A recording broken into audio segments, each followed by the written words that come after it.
Assalamualaikum warahmatullahi wabarakatuh. Nama saya Fadlan, Pak. Saya tour guide sejarah. Sudah 3 tahun saya kenal Kodondi di dalam. Nama saya Fadlan, Pak. Fadlan, seorang tour guide, Pak. Tour guide. Pemandu wisata. Satu hari Kodondi saya pernah membaca Old Testament, PL itu, tentang Tuhannya Yahudi, yang saya lupa di ayat mana, menyebutkan bahwasanya bila pencuri masuk malam hari tertangkap, kamu boleh bunuh. Tapi bila dia tertangkap siang hari, kamu boleh tidak bunuh dia. Kemudian kita membaca bagaimana Elohim itu menyuruh kepada pembunuhan kaum Amalek plus binatang ternak semuanya. Sedemikian kejamnya Elohim itu dalam konteks keyahudian, menimbulkan pertanyaan di kepala saya, Kodondi, bagaimana mungkin para apologet kita yang di TikTok, di YouTube segala macam sering menyamakan ketuhanan Yahudi itu dengan Allah kita. Inna ad-dina 'indallahil Islam.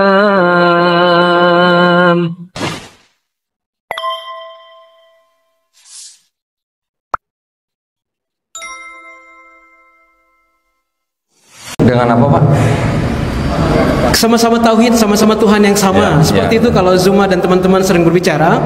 Jadi saya agak bingung dengan statement di dalam Bible Old Testament itu menyebutkan bahwasanya Tuhannya Yahudi itu kejam. Amalek habiskan. Kemudian kalau maling ketangkap malam bunuh. Kalau siang oke, masih bisa dipertahankan. Jadi kebingungan saya sedemikian beratnya, Kodondi. Yang kedua adalah seberapa identik kira-kira tanah itu dengan perjanjian lamanya Kristen. Seberapa identik Tauratnya Yahudi itu dengan perjanjian lamanya kaum Kristiani ini. Artinya apakah betul-betul sama atau hanya sekedar penyesuaian profesi atau nubuatan segala macam yang mereka setting sesuka hati? Apakah Yahudi masih pakai kira-kira perjanjian lamanya orang Kristen? Terima kasih. Baik. Itu saja. Wassalamualaikum warahmatullahi wabarakatuh. Baik.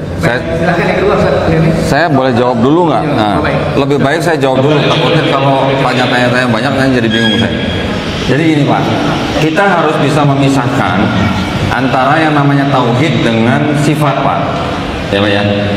Kalau tauhidnya mereka bilang Tuhan itu satu, tidak terbilang, tidak dapat terbagi gitu. Jadi ketauhidannya sama, Esa, Ahad atau Ahad gitu. Tetapi kalau sifat, nah ini yang berbeda. Jadi maksud saya begini, orang Yahudi sendiri mengakui bahwa Tuhan yang disembah oleh orang Islam ini adalah Tuhan yang sama dengan Tuhan yang mereka sembah, yaitu Tuhannya Abraham, Ishak dan Yakub. Ini menurut mereka.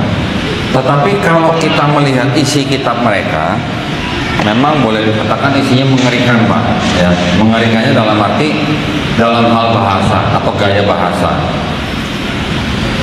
Kita di Quran juga, di Quran surat Al-Baqarah juga kita menemukan ayat ketika Bani Israel berbuat maksiat, menyembah patung sapi berhala, kemudian Allah Subhanahu wa taala memerintahkan mereka untuk saling membunuh, betul kan? Kira-kira itu kejam nggak, Pak, kalau di mata orang di luar Islam? Nah, jadi kadang-kadang kita memandangnya harus dari perspektif yang bagaimana gitu, Pak ya. Kalau dikatakan kejam, ini jauh lebih banyak, Pak, kekerasannya daripada ayat-ayat yang dianggap kekerasan di Quran, Pak. Jauh lebih banyak. Kalau di Quran mungkin ada ayat yang mengatakan bunuhlah mereka dimanapun kamu temui. Mereka itu maksudnya orang-orang kafir. Tapi kan kita harus tahu konteksnya. Ini lagi ngomongin apa, ngomongin siapa, ngomongin di mana, dalam peristiwa apa. Kita harus tahu asbabun nuzulnya. Orang yang boleh dibunuh itu orang yang memang mengingkari perjanjian dengan umat Islam. Dalam ada konteksnya, konteks perang. Dulunya ada perjanjian apa, kemudian dilanggar gitu kan, Pak. Tapi kalau di sini apa, Pak, bunyinya? Bunuhlah semua yang bernafas, Pak. Jadi nggak usah ada ya yang bernafas, nggak ada istilahnya kriteria. Kalau di Islam kita sudah mengetahui syarat-syarat orang perang. Kita tidak boleh menghancurkan rumah ibadah, kita tidak boleh membunuh pendeta mereka, kita tidak boleh membunuh perempuan, anak-anak, binatang, bahkan pohon aja nggak boleh ditebang gitu, Pak ya. Kalau yang di sini dulu belum ada aturan Pak, bunuhlah semua yang bernafas. Nah, kita juga harus kadang-kadang melihat konteks timeline-nya Pak, waktunya. Ini boleh dikatakan ketika Taurat diturunkan. Di Quran kita sudah mengetahui bahwa Quran ini yang menyempurnakan Taurat, Zabur dan Injil kan Pak. Nah, jadi kalau di sini dulu mungkin kesannya kejam, ya memang belum disempurnakan Pak. Quran kita sudah disempurnakan. Kalau kelihatannya di sini tidak berperi kemanusiaan gitu Pak ya. Karena kalau saya hitung-hitung nih Pak, saya hitung-hitung juga saya baca-baca dari literasi, jumlah orang yang dibunuh oleh Tuhan sendiri dalam kitab ini hampir 25 juta orang Pak. Termasuk banjir Nuh ya Pak ya, dengan perkiraan dan segala macam dari sisi sejarah. Nah, jadi ya boleh dikatakan bagaimana ya, kita harus bisa pisahkan Pak antara ketauhidan dengan sifat atau konteks perang. Itu memang tidak bisa dijadikan satu gitu Pak. Mudah-mudahan Pak Matan tahu ya Pak maksud saya. Yang kedua tadi mengenai perjanjian lama, apakah yang di perjanjian lama itu dipakai oleh orang Yahudi? Nah ini Pak yang di perjanjian lama tuh ini kitabnya ada, saya pegang-pegang nih. Tapi yang ini dalam bahasa Ibrani setelah menjadi bahasa Yunani, terjemahannya tadi saya jelaskan sudah diubah-ubah Pak. Nah perubahannya apa? Saya berani berdebat dengan pendeta manapun. Saya tanya, mereka pasti akan ngeles jawabnya. Ya. Tadi saya sebutkan bahwa kitab ini menjadi setelah dirubah-rubah terjemahannya menjadi seolah-olah berbicara atau meramalkan Yesus di sini Pak. Orang Yahudi suruh baca ini nggak mau, mereka buang tempat sampah karena terjemahannya sudah dirubah-rubah. Satu contoh Pak ya, di kitabnya Yahudi ada kitab namanya Yesaya. Di dalam Yesaya itu banyak ayat-ayat yang diklaim oleh Kristen bahwa ayat itu membicarakan tentang Yesus. Contoh Yesaya 7:14. Akan ada seorang perempuan muda melahirkan anak laki-laki dan dia akan disebut Immanuel. Bunyinya begitu Pak.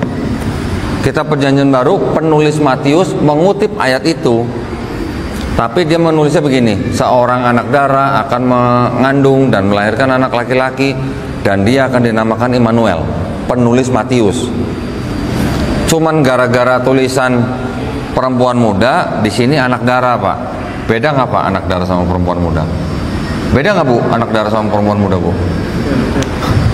Pada bingung. Wanita muda sama perawan sama nggak Bu? Tidak. Kalau ibu-ibu pasti bisa jawab tidak sama. Kalau bapak-bapak kadang bisa jawab sama, kadang bisa bilang enggak gitu. Ya. Padahal Pak, yang dimaksud dengan wanita muda di dalam kitabnya Yahudi itu siapa? Istrinya Nabi Yesaya.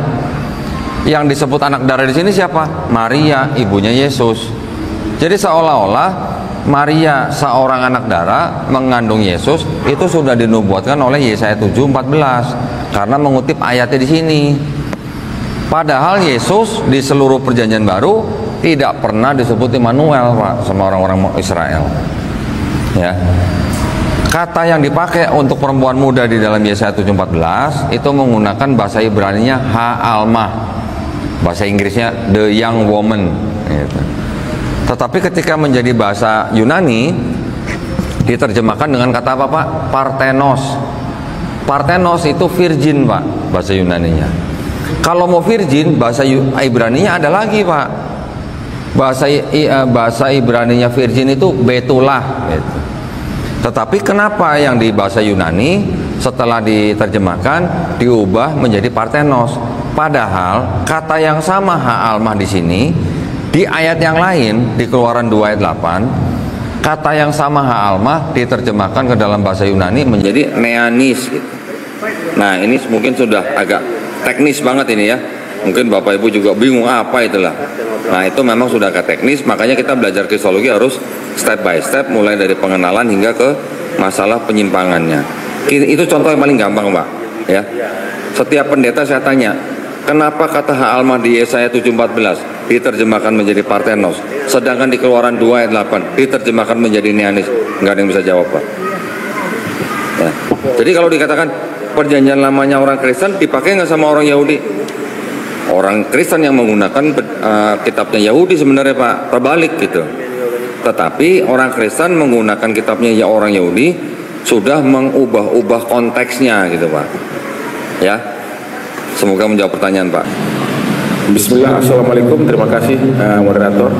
Dua saja, yang pertama Kododi, di dalam Islam kita tahu bahwa Islam itu detail, bahwa Islam itu mengatur semua hal dengan matematis, mengenai hukum zakat, hukum waris, sampai hukum negara pun dalam Islam jelas detail, sehingga hukum Islam seharusnya dipakai untuk hukum negara.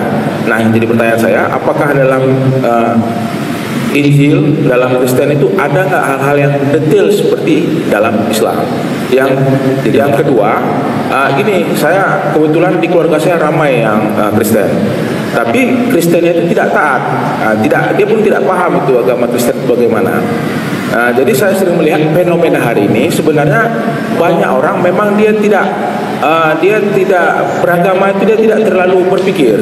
Menurut dia agama sama aja katanya. Mau Islam, nanti besok kalau memang perlu pindah Islam, dia pindah ke Islam. Kalau nanti dia mau menikah dengan orang Kristen, dia pindah ke Kristen.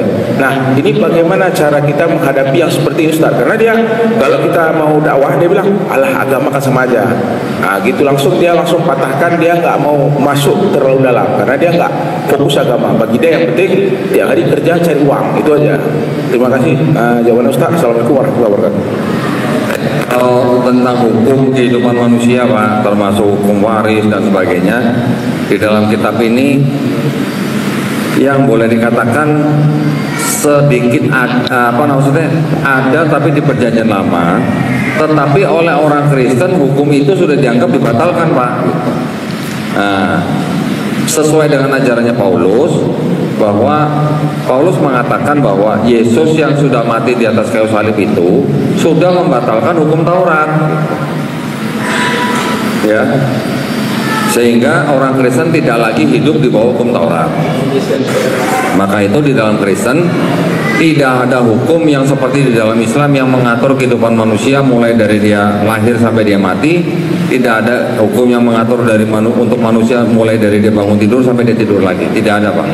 Jadi Kristen itu boleh dikatakan dia selalu mengikuti hukum negara Pak. Ya, tidak punya hukum sendiri seperti dalam Islam. Orang Islam mau tinggal di negara sekuler, oke, istilahnya. Tapi kalau mau di negara yang menjalankan syariat Islam juga, alhamdulillah gitu. Ya kan Pak?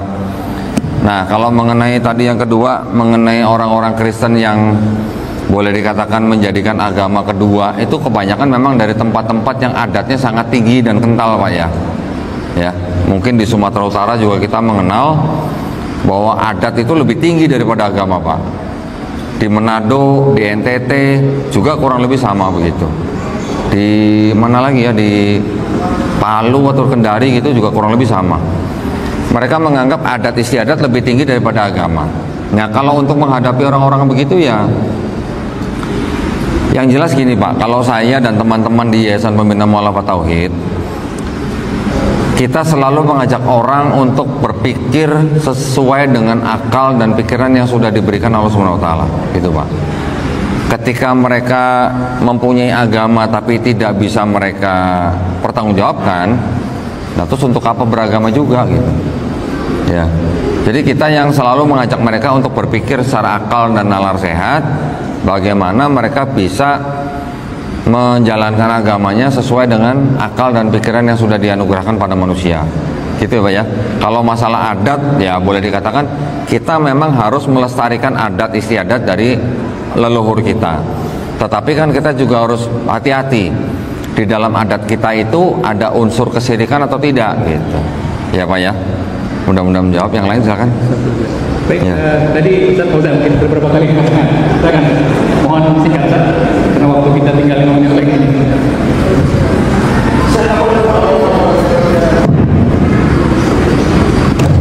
Imam, Ketua Imam Masjid Oman yang malam komisi. Waalaikumsalam warahmatullahi wabarakatuh. Masyaallah.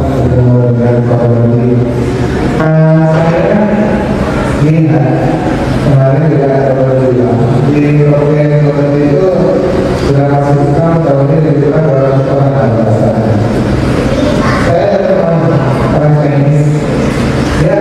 Kristen atau Protestan atau Katolik seperti gereja di dalam.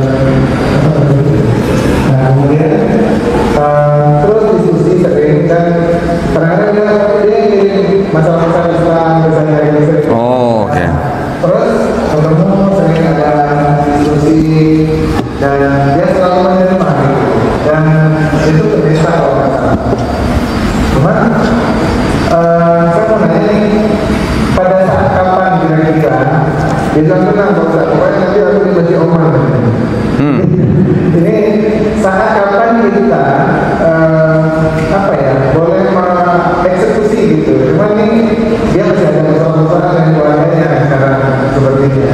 Tapi selama ini pengalaman seperti itu eksekusinya itu gimana sih? Bagaimana apa saat apa yang ditangkap tepat dia itu bisa dia udah siap untuk jadi muslim. Artinya ya berani lagi ke arah sana. Ya terima kasih Pak.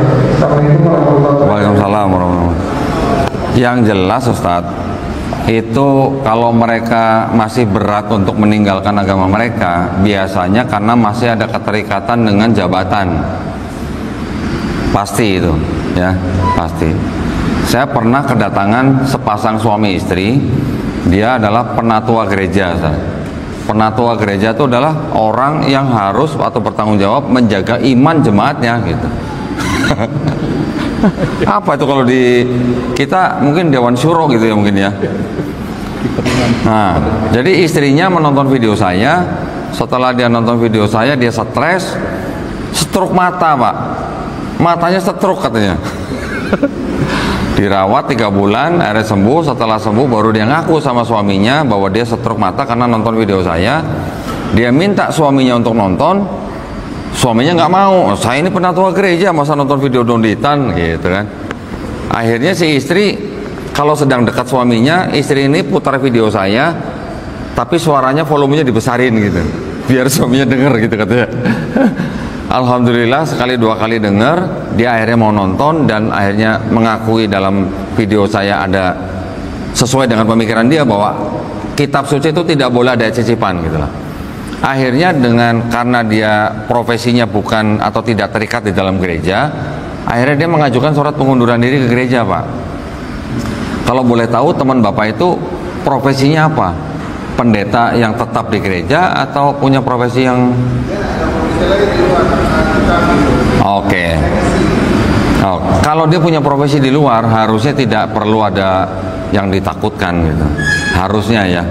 Kalau mau istilahnya mau eksekusi, mas suruh nanti malam aja sekalian gitu.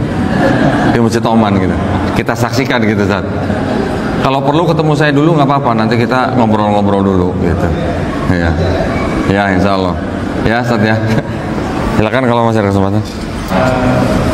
Baik, waktu kita sampai jam berapa kita? Ini sampai jam 4 lah nggak apa-apa. jam 4 ya. Sampai jam 4 ya. Satu pertanyaan lagi. Baik, ini kita punya tim dari daerah yang kita undang dari 20 orang dan memang khusus untuk kita. Salah satunya kedatangan dari kepada Pak Muhammad yang itu dilakukan.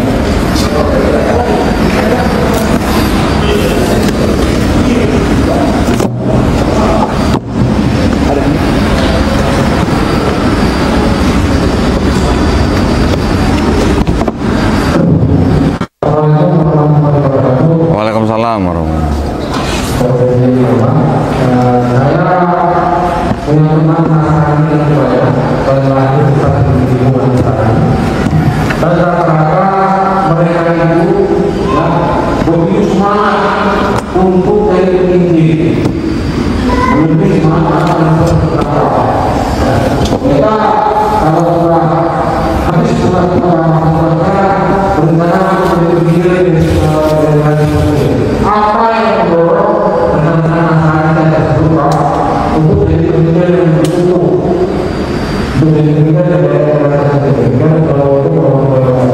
Maksudnya gimana Pak? Apa yang mendorong mereka sehingga memiliki semangat untuk sendiri. Oh. Ya. Mungkin gini Pak ya, mungkin gini. Kalau di Islam kan kita sering mendengarnya apa? Sampaikanlah walaupun hanya satu ayat. Itu saja yang menjadi perintah kita untuk berdakwah gitu ya. Tapi kalau mereka Pak, itu ada ayatnya, Matius 28 ayat 19. Karena itu pergilah, jadikanlah semua bangsa muridku, baptislah mereka dalam nama Bapa dan Putra dan Roh Kudus. Itu perintahnya Pak. Walaupun itu ayat tidak asli ya Pak ya, tapi tetap dipakai oleh mereka. Bahkan ayat itu yang dipakai oleh Konsili Vatikan kedua tahun 1965. Nah, jadi mereka memang didoktrin bahwa mereka ditugaskan untuk istilahnya mencari jiwa gitu Pak. Gitu. Jadi kalau dikatakan baptislah mereka dalam nama Bapa dan Putra dan Roh Kudus, kalau belum dibaptis kan belum selesai Pak urusannya. Nah, gitu. Kalau kita kan nggak ada perintah syahadatkan gitu kan, nggak ada begitu. Kita yang diperintahkan la ikraha fiddin, malah lakum dinukum waliyadin gitu. Jadi ada sedikit perbedaan. Kalau di Islam kita tidak disuruh menjadi orang yang agresif mengajak orang masuk Islam. Tapi kalau mereka kan agresif. Bahkan kita tahu sendiri Pak, penjajah Belanda datang ke sini bawa apa? Misi 3G Pak. Zaman dulu 3G Pak ya, sekarang 5G udah Pak ya. Zaman dulu 3G apa Pak? Gold, glory, gospel. Gospelnya ini Pak yang menyebarkan kitab mereka, menyebarkan agama mereka. Semenjak kekalahan Kristen di perang salib, gospel menjadi salah satu misi mereka dalam kolonialisasi mereka. Itu Pak jadinya. Ya. Boleh silakan.